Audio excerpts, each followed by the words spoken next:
जिस खुदा की मैं इबादत करता हूँ ना, आप भी करते हैं, तो मैंने आज अपनी आंखों से देखा है। ज़रा पीछे पलट के देखें एक दूसरे की तरफ। वो रोया जो आज से 2 माह पहले हुई थी कि बैठने को जगह नहीं मिलेगी, देख लें आज कितने लोग बैठे हैं।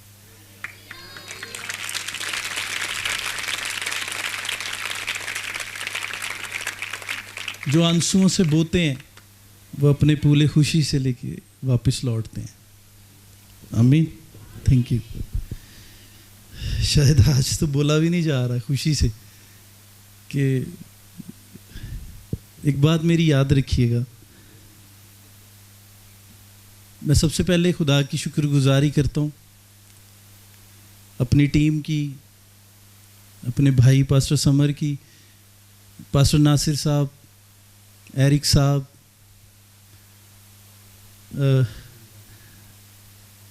पास्टर पतरस साहब जो पहले दिन से यहाँ पे बड़ी स्ट्रगल की है। किधर है जी, वो बैठे हैं भाई साहब। आज रियली नहीं बोला जा रहा, खुशी से ही। तो ये मेरा भाई पास्टर शहजाद, पास्टर शारून, बुज़ुर्ग हमारे और दीगर खुदा के खादमीन, पास्टर इमरान साहब और नंबरदार साहब भी आज आए हैं, तो भी आज आए हैं। एल्डर रफाकत साहब, भाई कामिल, और गॉड ब्लेस यू ऑल। मैं आप लोगों को आज खुदा के हुज़ूर बरकत देता हूँ और खुदा का खादिम होते हुए मज़बे पे खड़ा होके आप लोगों के लिए, आपके घरानों के लिए बरकत चाहता हूँ, और आप लोगों के लिए भी खुदावंद आपको बरकत दे। अपने लिए ज़ोरदार तालियां।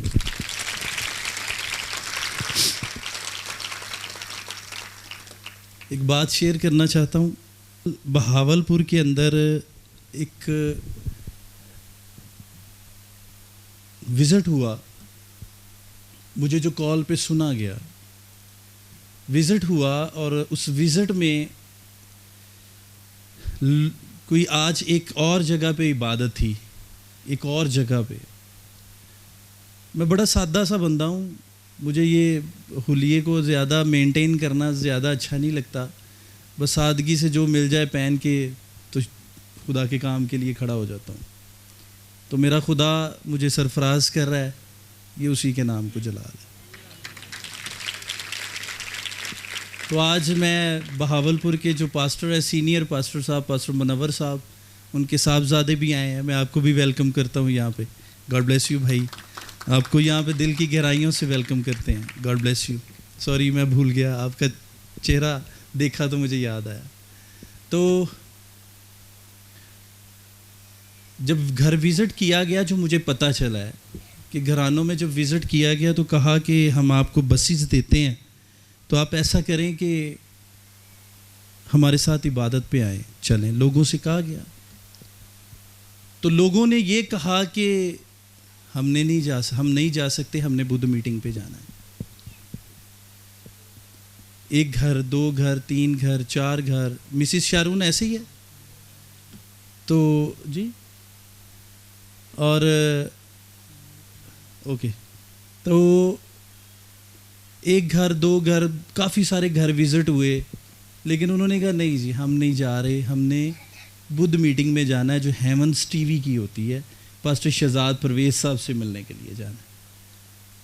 तो मैं खुदावंद की शुक्रगुजारी करता हूँ कि खुदा ने अब एक तरफ से फ्री मिल रहा है, दूसरी तरफ पैसे लगाने पड़ रहे हैं। एक तरफ फ्री ट्रांसपोर्ट मिल रही है, दूसरी तरफ किराया पे करना पड़ रहा है। अब वो आसान है कि ये आसान है? जहाँ पे पैसे लग रहे हैं कि नहीं? जहाँ पे पैसे नहीं लग रहे, लेकिन लोगों ने कहा नहीं, हम पैसे दे के वहाँ जाएंगे और खुदा के जलाल को देखेंगे, खुदा के हज़ूरी को। तो मैं खुदावंद की शुक्रगुजारी करता हूँ। और एक और बात गुड न्यूज़ देता चलूँ, नोट कर लें। मुझे 2 दिन या 3 दिन पहले की बात है, मुझे कॉल आई और कॉल में कहा गया कि पास्टर जी, इंटरनेशनल कॉल आई, पास्टर जी हम बहुत जल्द आपकी मीटिंग, सिर्फ आपकी मीटिंग अटेंड करने के लिए हम पाकिस्तान आ रहे हैं। हालेलुया, समझ नहीं आई? इंटरनेशनल कॉल आई, बैरूने मुल्क से कॉल आई। मैं अभी उसको जाहिर नहीं कर रहा, क्योंकि मुझे ये कहा गया है कि सर प्लीज़ अभी सीक्रेट रखिएगा, हम सरप्राइज़ देने वाले हैं। तो मैं भी सरप्राइज़ के तौर पे आपको कह रहा हूँ कि कहा गया कि सर कुछ टाइम वेट करें, हम बहुत जल्द आपकी इस दुनियापुर की बुद्ध मीटिंग को, सिर्फ इस मीटिंग के लिए पाकिस्तान आ रहे हैं, वरना हम पाकिस्तान ना आना चाहते हैं, ना हमारा दिल है, लेकिन अब दिल है कि हम पाकिस्तान आएँ और आपकी इस मीटिंग को, इबादत को अटेंड करके जाएं। Hallelujah, hallelujah. ये नोट कर लीजिएगा। वो मास्टर सैमुअल साहब, सॉरी मैं उनका नाम लेना भूल गया, हर बुध को उनकी तस्वीरें जब मुझे मिलती हैं, बसों में लोगों को चढ़ा रहे हैं, ऐसे कर रहे हैं, आगे खड़े हैं, हालांकि उनका काम नहीं है, लेकिन मैं खुदा की शुक्रगुजारी कर, भाई मकसूद दुनियापुर से, वो आज पीछे खड़े ड्यूटी दे रहे हैं। मैंने कहा जी आज बैठना नहीं है, आज खड़े होके ड्यूटी देनी, क्यों मकसूद भाई? सो खुदा आपको बरकत दे। पास्टर नासिर साहब देखिए इस घर के बड़े हैं, तो मैं उनको भी अप्रिशिएट करता हूँ कि उन्होंने मेहमानों को चेयर्स दी हैं और ख़ुद देखे जाके वो सीढ़ियों पे बैठे हुए हैं, उनके लिए भी जोर। भाई साहब थैंक यू सो मच। एक बात मेरी याद रखिएगा, आपके चुगिर्द, मेरी बात सुन लीजिएगा गौर से। आज का सरमन बड़ा ब्लेस्ड है, होगा ज़रा शॉर्ट लेकिन बड़ा पावरफुल है और है भी सादा। एक्चुअली ये एक बहुत बड़ा टॉपिक है और ये लीडरशिप सेमिनार के लिए मैसेज है, लेकिन खुदा का रूह मुझे कह रहा है कि मैं इसको बड़ी सादगी से आप लोगों के साथ शेयर करूं, आप लोगों को समझ आनी चाहिए। एक बात मेरी याद रखिएगा, मेरी बात आज पल्ले से बांध के जाइएगा।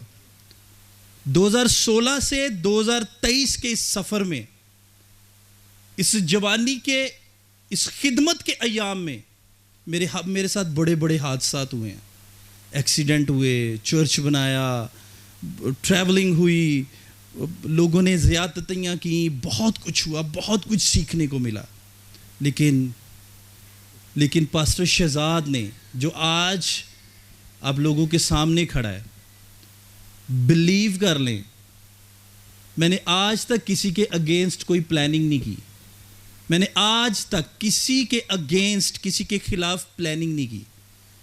मैं दावे से कहता हूँ खुदा के मज़बे पे खड़ा होकर, मैंने कभी किसी के खिलाफ मंसूबा नहीं बांधा कि मैं इसके साथ ज़्यादती करूँ। मेरी एक बात पल्ले से बांध लेना, आप जिस मुआशरे में रह रहे हो ना, जिस दुनिया में रह रहे हो, आप किसी सांचे में बने हो, आप किसी अकल शक्ल के अंदर तश्कील दिए गए हो, आप किसी अकल और शक्ल के अंदर तश्कील दिए गए हो। क्योंकि इसकी मैं बाइबल से रेफरेंस देता हूँ, कलाम में क्या लिखा है, पैदाइश की किताब उसके अंदर एक बड़ा वाज़िया तौर पे कहा गया है कि आओ इंसान को अपनी सूरत और अपनी शबी पर बनाएं। और जिसने ये कहा है ना, उसका नाम यहोवा है।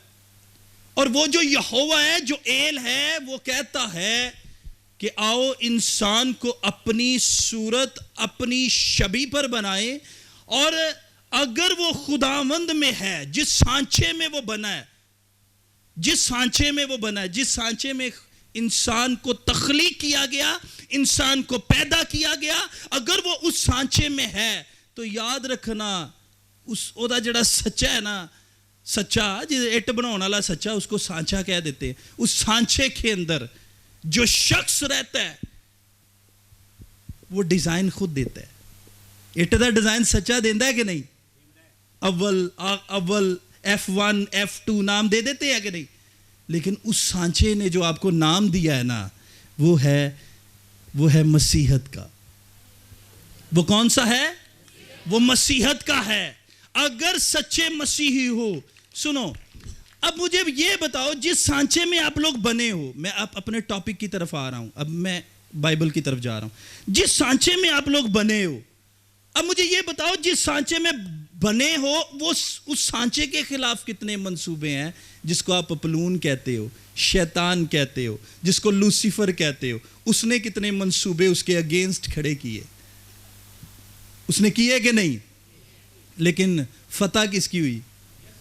फतह किसकी हुई? खुदावंद की और यीशु नासरी की। हालेलुया।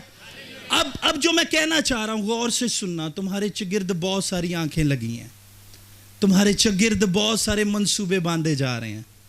तुम्हारे चुगिर्द बहुत सारे लोग खड़े हो रहे हैं, ये इबादत में आगे ना बढ़े, ये खिदमत में आगे ना बढ़े, ये इंजील के काम में आगे ना बढ़े, ये बाइबल में आगे ना बढ़े, ये कलाम की मुनादीक में आगे ना बढ़े, ये प्रस्तिश में आगे ना बढ़े, ये मदासराई में आगे ना बढ़े, ये रूहानी महफिल से दूर रहे, ये रूहानी महफिल का बंदा ना बने, ये रूह की मामूरी में ना आ जाए, ये होली स्पिरिट के बपतिस्मे में ना आ जाए। तुम्हारे खिलाफ मंसूबे बन रहे हैं, तुम्हारे खिलाफ मंसूबे बन रहे हैं, याद रखना।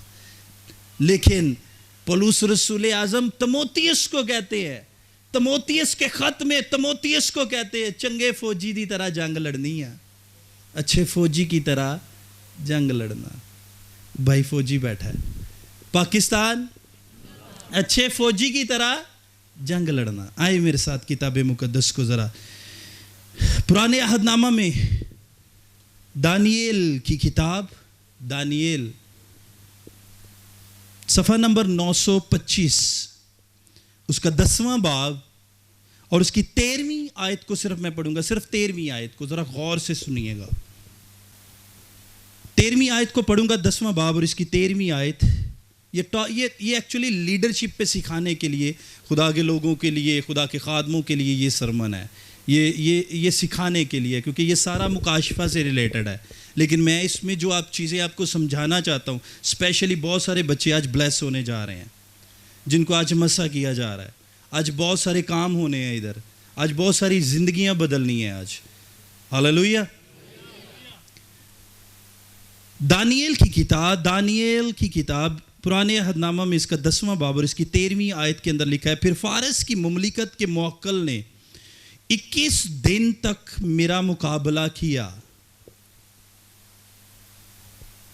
हालेलुया।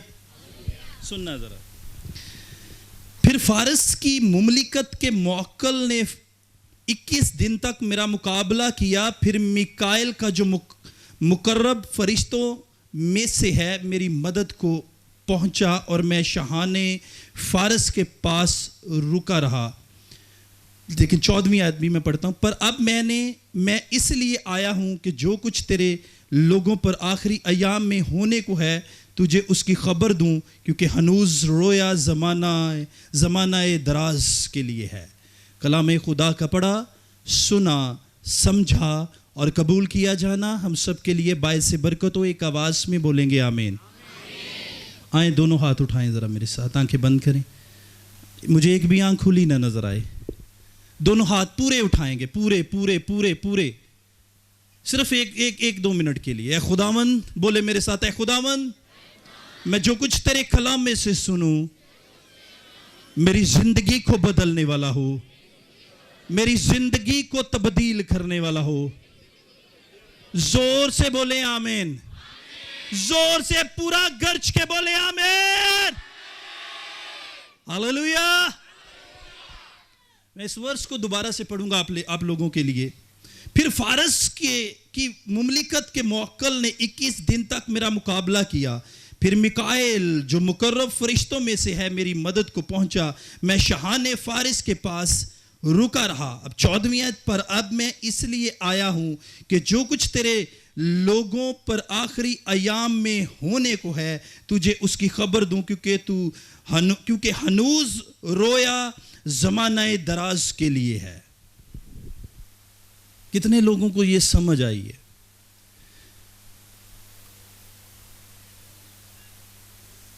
फारस का जो इलाका है उसके ऊपर कौन ठहरा है? मैं इसको सादगी से बयान करता हूं, जरा फुल सादगी से। इसके ऊपर एक मुवक्किल का पहरा है, एक मुवक्किल का। आज याद रखना, हर शहर के ऊपर, हर गांव के ऊपर, हर कस्बे के ऊपर, हर शख्स के ऊपर एक इब्लीसी कुव्वत का पहरा लगा हुआ है। याद रखना मेरी बात को। मैं इसको रेफरेंसेस बाइबल से देने के लिए तैयार हूं। जीसस ने क्या कहा था? चले मैं आपको शुरुआत में ही 1-2 रेफरेंस दे देता हूं। क्या कहा था जीसस ने? पतरस से क्या कहा था? अब मुझे यह बताएं कि खुदा का बेटा यीशु जो हुक्मरानों का हुक्मरान है, जो बादशाहों का बादशाह है, जो हाकमुल हाकमीन है, जो सुल्तानुल सलातीन है, जो इलाहों का इलाह है, जो माबूदों का माबूद है, जो हय्युल कय्यूम है, रब्बुल आलमीन है, परवरदिगार है, वो पतरस से कहता है कि पतरस, मुझे आज शैतान ने मुझसे तुझे क्या किया है, मांग लिया। अब मुझे ये बताओ, जहां पर यीशु हो वहां पर इब्लीस का कोई पैरा हो सकता है? लेकिन वहां पर भी है। अब 3 बादशाह जब यीशु मसीह को सिजदा करने के लिए आते हैं, मैं आपको सादे रेफरेंस दे रहा हूं, उनको हेरोदिस के महल में ले जाने वाले कौन थे? ये भी शैतान ही था, जबकि सितारा तो राह दिखा रहा था। याद रखना, तुम्हें रास्ता दिखाने के लिए एक स्टार तुम्हारे सामने चल रहा है, जो तुम्हें रास्ता दिखा रहा है। एक स्टार है और उसका नाम यीशु है। और यीशु का मतलब क्या है? सुबह का चमकता हुआ। यीशु 2 लफ्जों से लफ्ज यीशु बना, यासु। या का मतलब है यहोवा, सु का मतलब है छुड़ाने वाला। इसको भूलिएगा मत।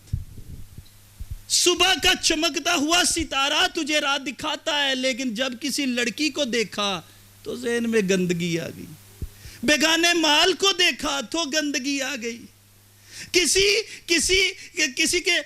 की गवाही झूठी देने के लिए यारी दी खातर झूठी गवाही दे ली तुरया। माँ बाप दा गुस्ताख हो गया, माँ बाप के खिलाफ, माँ बाप के अगेंस्ट खड़ा हो गया।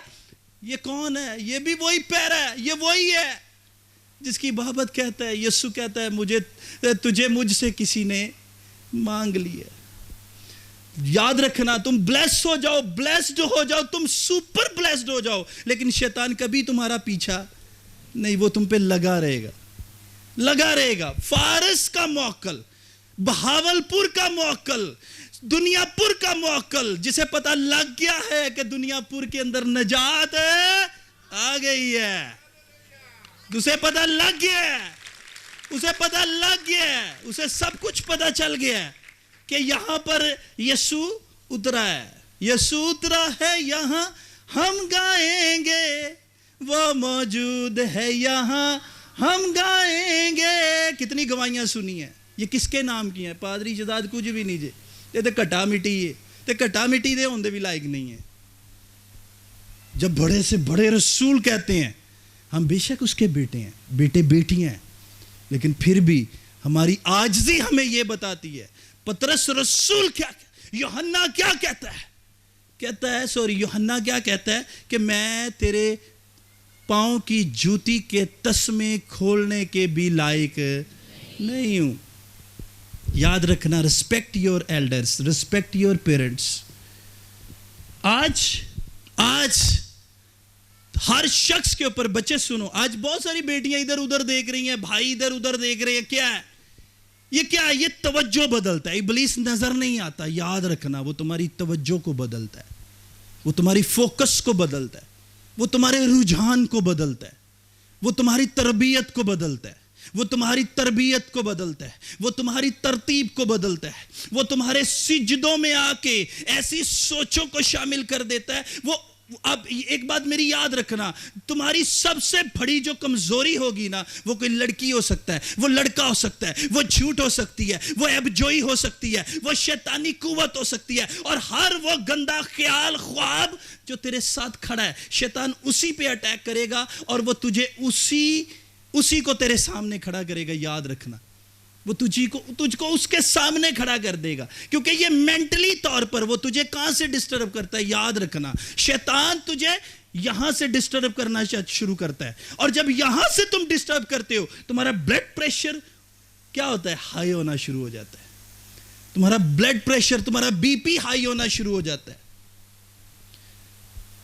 एक बात याद रखना, माथे पे पास्टर या एवेंजलिस्ट लिख के तुम हकीकी पास्टर बन नहीं जाओगे, एवेंजलिस्ट बन नहीं जाओगे। याद रखना, एक मोबाइल ले लो, एक मोबाइल एग्जांपल देता हूं, तुम एक मोबाइल ले लो चाइना का, ऊपर लोगो लगा लो सैमसंग का या आईफोन का, तो ऐसा हो ही नहीं सकता कि वो तुम्हें क्वालिटी सैमसंग की दे या आईफोन की दे। याद रखना मेरी बात। अब चाइना का यानी लोकल कॉल फोन करने के लिए एक मोबाइल ले लो, लेकिन उसके ऊपर लोगो लगा लो, मोनोग्राम लगा लो सैमसंग का, वो कभी सैमसंग की, कभी आपको आईफोन की, कभी आईफोन की, आपको रिजल्ट कभी नहीं देगा। आज लिख लो, अगर तुमने बाइबल को सीने से लगाया है, अगर तुम अपने आप को तैयार कर चुके हो कि मैं आने वाले टाइम में खादम या खिदमत करूंगा या बनूंगा या इस सांचे में ढलूंगा, तो अपने आप को प्योरिटी में, अपने आप को प्योरिटी में फिर अच्छे फौजी की तरह जंग करने के लिए तैयार करना पड़ेगा। याद रखना एक ऐसा मौकल है, एक ऐसा इब्लीस है। आज अब मुझे ये बताओ, यीशु मसीह के फिदिये के बाद, मैं आपको एक बड़ी एग्जांपल देने लगा हूं। यीशु मसीह के फिदिये के बाद पौलुस रसूल ने क्या किया?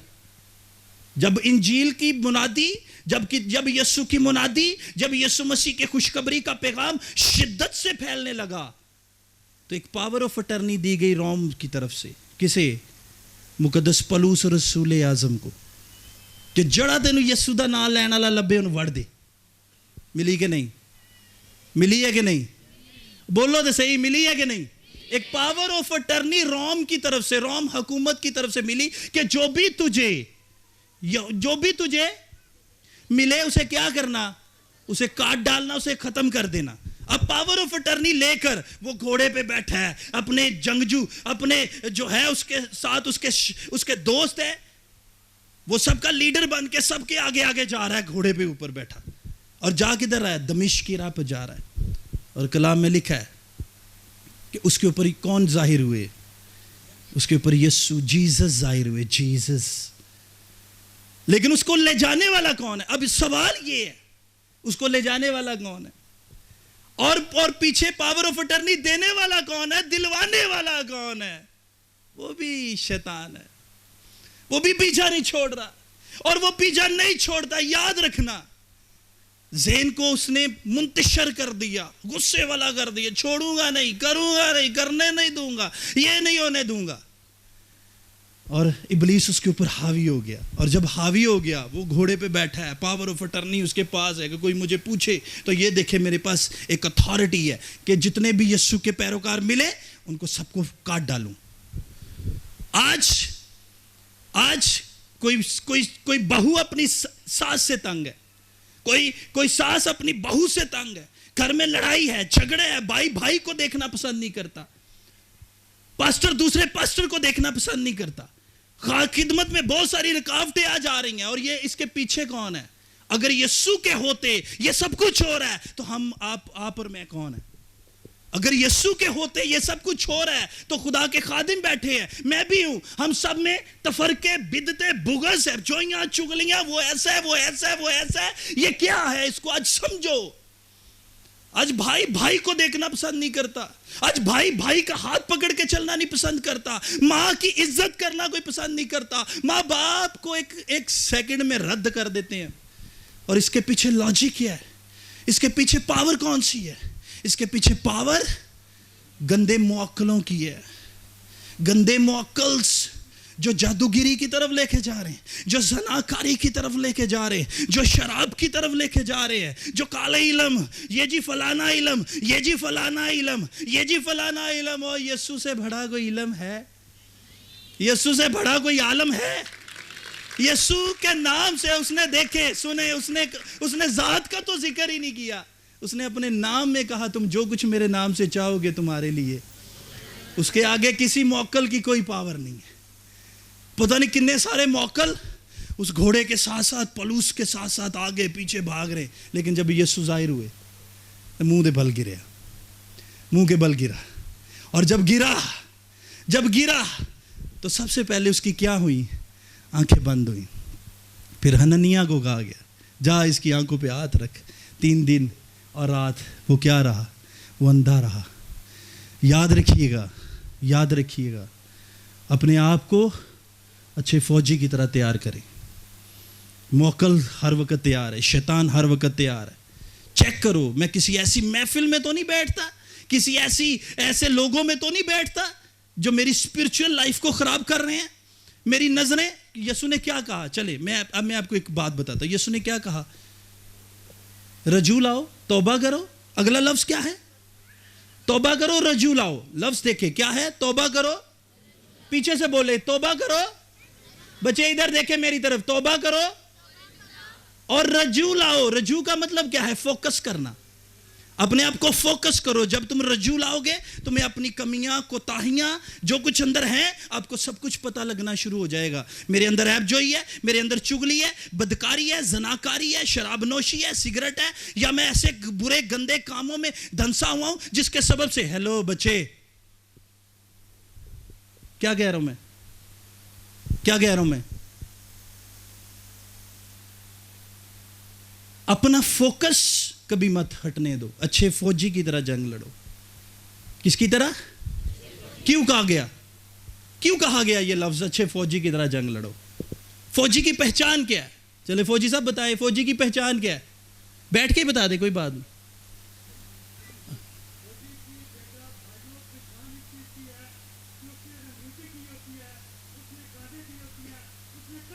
चले बैठ जाए, थैंक यू। फौजी की पहचान ये नहीं होती। फौजी की पहचान उसकी फौजी कट होती है। मैंने सवाल किया था फौजी की पहचान क्या है? फौजी की पहचान उसकी फौजी कटिंग होती है, क्योंकि ये सिविलियन भी हो जाते हैं। इनको कब कहां इन अदारों में, इंटेलिजेंस में, एमआई में, आईबी में कहां ट्रांसफर कर दें, ये आर्मी से ही निकलते हैं। मैं सबको समझता हूं। इसकी सबसे बड़ी आर्मी की पहचान जो है वो फौजी कटिंग है, याद रखिएगा। आप फौजी की कटिंग करवा लो, आप किसी महकमे, अदारे में चले जाओ, लोग समझते फौजी साहब आ गए। वो आपको वर्दी से नहीं पहचानते, वो आपको आपकी कटिंग से पहचानते। क्यों? अब सवाल पैदा होता है, क्यों अच्छे फौजी की तरह जंग क्यों लड़ो जी? क्यों? ये क्यों कहा गया? सबसे पहला अपना फोकस ठीक करो, अपना रुझान ठीक करो। यानी तुम्हारे बाल अगर लंबे होंगे, याद रखना, जब आर्मी में बंदा भर्ती होता है सबसे पहले उसकी कटिंग ठीक की जाती, सबसे पहले उन्हें फड़ के उसकी टिंड की जाती, लै भी ये वाल छोटे करो, ताकि जब ये बॉर्डर पे खड़ा हो और अपने दुश्मन पे, ये बॉर्डर पे आपको पता है, अगर कोई फौजी है या समझता है तो याद रखिएगा कि बॉर्डर्स पे बड़ी तेज हवाएं चलती हैं। ये किसी को पता नहीं, क्योंकि हम लोगों ने कभी विजिट किया नहीं है। बॉर्डरों पे बहुत तेज हवा चलती है। आपके बाल आपके आंखों के आगे ना आए, आपकी आंखों को डिस्टर्ब ना करें, ताकि जब आप अपने दुश्मन पे क्या करो, दुश्मन पे फोकस करो, तो इधर बाल सेट करो, और बाल सेट करने के चक्कर में फौजी ते ताड़ी तन गोली मार छड़ेगा। यानी ये देखो, यही है बाइबल कहता है, अपना फोकस ठीक करो, अपना रुझान हमेशा ठीक रखो। यानी वो सबसे पहले इसको कटिंग में क्यों लेके आते हैं? यानी अब मैं इसको स्पिरिचुअली आपको एक बयान देता हूं। जो चीजें आपको पकड़े हुए हैं, जिसको वो आप बार बार आपकी आंखों के आगे आ रही हैं, उनको कट करो, उनको उतारो और फेंक दो। यानी तेरा हाथ तुझे ठोकर खिलाए तो उसे काट दे। टूंडा हो, मेरे पास आ, मैं तुझे नया हाथ दे दूंगा। तेरी आंख तुझे ठोकर खिलाए, इसे उतार, निकाल, मैं तुझे, तू काना हो गया, मैं तुझे नई आंख दे दूंगा। ये वो है अच्छे फौजी की तरह जंग लड़। ये क्या है? यानी तेरी तवज्जो ना बदले, तो अपना पूरा फोकस अपने स्पिरिचुअल फादर और सबसे पहले खुदावंद की तरफ, और उस एंजल की तरफ, उस स्पिरिचुअल फादर की तरफ जो तूने, तेरे लिए एज अ एंजल बना के दिया गया, अपना रुझान पूरा उसकी सेवा में रखना। याद रखना। अगला उसका ड्रेस। ये ड्रेस क्या है? अच्छे फौजी की तरह ड्रेस क्या है? ये तेरा कुव्वत का लिबास है, जिसकी बाबत कलाम में लिखा है कि तुम उस वक्त तक ठहरे रहो जब तक कि तुम्हें कुव्वत का लिबास ना मिले। तीसरा तेरा हथियार, तुम्हारी कमरें बंदी रहे, तुम्हारे चिराग, तुम्हारी कमर कौन सी है? कमर मैंने पहले भी बताया था, अपनी ख्वाहिश को, अपनी सोच को, अपने कलब को, इन 3 जगहों पे रस्सी कस के बांध लो। तुम्हें खुदामंद का रूबरू ना मिले तो फिर पादरी शहजाद को पकड़ लेना। 3 चीजों पे अपना फोकस कर लो। सोच पे कब्जा कर लो, अपने दिल की ख्वाहिश पे कब्जा कर लो, अपनी नफसानी ख्वाहिश पे कब्जा कर लो। जाओ उकाबा दे वांगर फिर तेनू जोर दे के वो तेरी जवानी नू करेगा नया। अब उकाब क्यों कहा गया है? अब सवाल ये है, उकाब क्या है? उकाब क्यों कहा गया है? उकाब, याद रखना, उकाब जब भी अपने शिकार को पकड़ता है, वो कभी मुंह से नहीं पकड़ता, वो हमेशा पीछे से पकड़ता है। सांप को जब वो पकड़ता है, वो कभी भी यहां से नहीं पकड़ता, क्योंकि सांप के मुंह में क्या है? वो पीछे से पकड़ता है, और पीछे से पकड़ के उसके हवा में खड़ा करके ऊंचा ले जाता है और ऊपर से फेंकता है। ताकि जब वो नीचे गिरे तो उसके चथड़े चथड़े हो जाए। उठाओ, आज यही कहा गया है खुदा के लोगों से, खुदा के खादमों से, खुदा की कलीसियाओं से, खुदा के मुबश्शिरों से यही कहा गया कि तुम उकाबों की तरह बन जाओ। शैतान को ऐसे उठाओ, हवा में खड़ा कर दो, और जैसे ही देखो, कभी तुमने देखा होगा जो मेदारी होते हैं, शिकारी जो सांपों को पकड़ते हैं, वो हमेशा मुंह से नहीं, सांप को पीछे से पकड़ के उसको हवा में खड़ा कर देते। सांप ऐसे ऐसे ऐसे ऐसे करके उसका जोर खत्म हो गया। पकड़ो उसको, शैतान को ऐसे हवा में खड़ा कर दो, वो तुम्हें कुछ नहीं कर पाएगा। और कैसे करोगे? उसको अपनी प्रेयर से करो, अपनी दुआ से करो, अपनी इल्तजा से करो, अपनी मुनाजातों से करो, अपने सिजदों से करो, अपने फोकस से करो। मैं कभी कभी हैरान हो जाता हूँ, यकीन करें, मैं मजबे पे खड़ा हूँ, मैं कभी कभी हैरान हो जाता हूँ। जो बंदे कहते हैं ना मैनू बदरूआं सतांदियां, बंदे तो वड्डी भी बदरू कोई है, कोई बंदे तो वड्डी बदरू है। बंदे से बड़ा कोई ऐसा है ही नहीं, कोई पावर ऐसी हो। ये तो शैतान नू लगामा पा लेंदा, ये तो शेर नू लगामा पा लेंदा। इसी ने तो जहाज बनाया उसकी कुदरत से, उसने इख्तियार दिया है, उसने इख्तियार दिया है।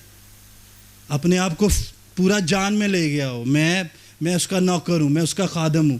और मैं कहता हूं दावे से, जो उसका खादिम है, जो उसका नौकर है, बच्चे सुनो,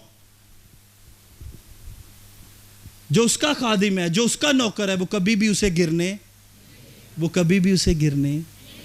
मौकल फिर है ना फिर चुगली के मौकल, ऐब जोइयों के मौकल, किसी को देख के सोच गंदी करने वाले मौकल हैं कि नहीं? आज भी काम कर रहे हैं। इबादत पे क्यों जा रहे हो? वो तुहानू इत्थे पाद नहीं लभदा? ओ भाई बरकत है, ब्लेसिंग है, समझो। किसी के अगेंस्ट नहीं जाना है, हम किसी के अगेंस्ट नहीं है। अगर खुदा ने मुझे वहां से भेजा है तो मुझे रोया दे के भेजा है। मैं वैसे नहीं आया, मैं भेजा गया हूं, और मैं बगैर बुलाए नहीं जाता। पूछ ले मेरा भाई पास्टर समर बैठा है, मुझे 8वां महीना शुरू हो गया है, एरिक साहब भी बैठे हैं। मैं आज तक किसी को मिलने नहीं किसी के घर गया इनके अलावा। एरिक साहब गया हूं कभी किसी के घर आपके अलावा? आपको साथ लेके गया हूं? आज तक नहीं गया, जब से मैं इधर आ रहा हूं। जब तक वो ना बुलाए, वो ना भेजे, मैं उस वक्त तक नहीं जाता। और ये टाइम नोट रखना, 6 सितंबर को तो बहुत बड़ा क्रूसेड हम इधर ऑर्गेनाइज कर रहे हैं।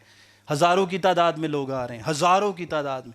और आज टाइम नोट करके जाना, आज लिख के जाना। इधर बड़े बड़े मौजज़े होंगे, शिफाएं तो होंगी, मौजज़े का लफ्ज़ यूज़ कर रहा हूँ। शिफा और मौजज़े में फ़र्क है। शिफा तो बुखार उतर गया, हो गया, दर्द हो रही सी, ऐठ, ये तो शिफाएं। मौजज़े होंगे इधर, याद रखना। टाइम नोट कर लो अपनी घड़ियों पे। नंबर दो, आपको आने वाले टाइम में यहाँ पे बैठने को जगह नहीं मिलनी। अब हम तैयारी करनी शुरू करें कि हमने यहाँ से निकल के बाहर जाना है या किधर जाना है। ये अब खुदा का प्लान है, खुदा जानता है। बजाओ पाकरू के लिए जोरदार ताली, जोरदार ऐसे नहीं बजाओ। शैतान को, उस मोकल को आज इस शहर से जाए, चर्च से जाए, यहां से जाए, यीशु के नाम से बोलो जोर से, ए गंदे मोकलो दफा हो जाओ यीशु के नाम से। हम यीशु के लोग हैं। जोर से बोलो, जोर से, हम यीशु के लोग हैं। हमें कोई कुछ नहीं कर सकता। हालेलुया। वो आज भी तुम्हें गिराना चाहता है, लेकिन यीशु आज भी तुम्हें सरफराज करना चाहता है। हालेलुया। वो तुम्हें सरफराज करना चाहता है, वो तुम्हें बरकत देना चाहता है। वो कहता है बस तू फोकस करना, बस तू रुझान ले गया ना, मैं तेरे साथ खड़ा हूं। मैं तेरे आगे हरावल और तेरे पीछे, मैं तेरे पीछे चंडावल हूं। मैं तुझसे कभी, खुदा क्या कहता है, मैं तुझसे कभी दस्तबरदार। दानियल और मुकाशफा, सर ये रिलेटेड है, ये एक बहुत बड़ा भेद है। ये चैप्टर्स पढ़ने पड़ेंगे, लेकिन हमारा जो मेन फोकस है वो ये है आज कि गंदी कूफतें काम कर रही हैं, गंदी सोचें काम कर रही हैं, गंदे ख्यालात काम कर रहे हैं, गंदे इरादे काम कर रहे हैं, ख्यालों को मुंतशर करने वाली गंदी तासीरें काम कर रही हैं, एक दूसरे के खिलाफ करने वाली गंदी तासीरें। सुते पे बड़े सुकून से सोए हैं, किसी के खिलाफ गंदा मंसूबा बांध लिया, उन्हें मैनू आ गया सवेरे उठ के मैं कर देना, उसने मुझे ऐसे बोला था, मैं सवेरे उठ के उसे ऐसे कर दूंगा। उसको जितनी देर मैसेज करना नहीं, उसे उसके खिलाफ उतनी देर सुकून नहीं होगा। लेकिन ऐसे नहीं, याद रखना, खादम बनना है। पास शारून साहब ऐसी खादम की पहचान मुआफ़ करना है। खादम की पहचान सीने से लगाना है, सीने से, इस चौड़े सीने से। मैं यीशु का नौकर हूँ, आओ सीने से लगो। इबलीस का काम क्या है? डसना। शैतान का काम क्या है? डसना। लेकिन यीशु का काम क्या है? सीने से लगाना। पढ़ो बाइबल, गौर से पढ़ो, गौर से सुनो। उसने कहा मैं ईमानदार लिए आया ही नहीं, मैं तो आया ही गुनाहगारों के लिए। मैं बड़ा प्यार करता हूँ सबसे। अब देख लें, मैं सबसे मिला हूँ, सबसे मिलता हूँ, और मैं मिलता हूँ और मैं मिलूंगा। मैं सबका फ़ोन खुद अटेंड करता हूँ। बिजी हूँ फिर नहीं, प्रेयर में हूँ फिर नहीं, मैं सबसे मिलता हूँ, सबसे प्यार करता हूँ, सबकी इज्जत करता हूँ। सब मेरे भाई हैं, हम सब एक जैसे हैं। कोई बड़ा नहीं है, कोई छोटा नहीं है। यीशु बड़ा है, हम छोटे हैं। वो हमारा बुजुर्ग है, हमारा बुजुर्ग भाई है। उसने अपनी जान का फिदिया दिया। यीशु दे लोग, यीशु वर्ग, यीशु दे काम नजर आंदे। वो मैंने पिछले दिनों में एक बात की थी, वो कहता माफ किया है? कभी किसी को मुआफ किया? नहीं जी नहीं। कभी चल के किसी के घर गए हो? नहीं जी नहीं। ऐसे हो ही नहीं सकता मैं किसी के घर चला जाऊं चल के। नाराज आते रवे नाराज। खुदा मोहब्बत है, लेकिन शैतान मुअक्कल गंदी कुव्वतें वो हमारे ऊपर काम करती हैं, याद रखिएगा। लेकिन हमने कैसे जंग लड़नी है? कैसे जंग लड़नी है? अच्छे फौजी की तरह, अच्छे फौजी की तरह। और अगली आयत के अंदर लिखा है, वर्ष मुझे याद नहीं है प्रॉपर, तो लिखा है कि जब खाड़े में जब उतरता है ना पहलवान, तो उससे पहले वो पहले तैयारी करता है। तो हम जिस दुनिया में रह रहे हैं ना, ये एक बहुत बड़ा खाड़ा है। यहाँ पे पहलवानी की ज़रूरत है, और पहलवानी से इब्लीस का मुकाबला करना पड़ेगा। आमीन। और ये जंग कौन सी है? ये सोच की लड़ाई है। ये किसकी लड़ाई है इलियास साहब? ये सोच की लड़ाई है, बस और कुछ नहीं है। इसीलिए मुकाशफा की किताब जैसे शुरू होती है तो एक वर्स हमें बड़ी खूबसूरत मिलती है। तू जान देने तक वफादार रहेगा तो जिंदगी का, जान देने तक वफादार रहेगा। जान तो उसकी है, जहान भी उसका है, ये दम भी उसका है, ये सांसें भी उसकी हैं, ये सब कुछ उसी का है। So I am very thankful to all of you कि आप लोग इतनी गर्मी में आए। खुदावंद आपको बरकत दे। तो मैं भी चाहता हूँ कि खुदावंद हमेशा हमें, आप लोग इख्तिताम करने से पहले मेरी हम्बल रिक्वेस्ट है आप सबसे, अपना फोकस, अपनी जर्नी ठीक कर ले। कोई बात नहीं, अगर आपके खिलाफ स्पेशली जो बच्चे आज ब्लेस्ड हो रहे हैं, बेटियां, बच्चे, अपनी जर्नी ठीक रखना, अपना फोकस ठीक रखना। हज़ारों मौकल्स हैं, हज़ारों शैतानी कुव्वतें हैं, वो गंदी बातें हैं जो आपके कानों में आपको रोज़ सुनने को मिलेंगी, लेकिन आपने ऐसा कुछ नहीं करना। ये मेरी आप लोगों से भी गुजारिश है, अपनी जर्नी ठीक रखिएगा। शैतान की जुर्रत नहीं वो आपके घरों में एंटर हो जाए। खुदा इस कलाम के वसीला से आपकी और मेरी खताएं मुआफ़ करे, हम सबको कायम रहने का फजल दे। ज़ोर से बोलेंगे आमीन, आमीन।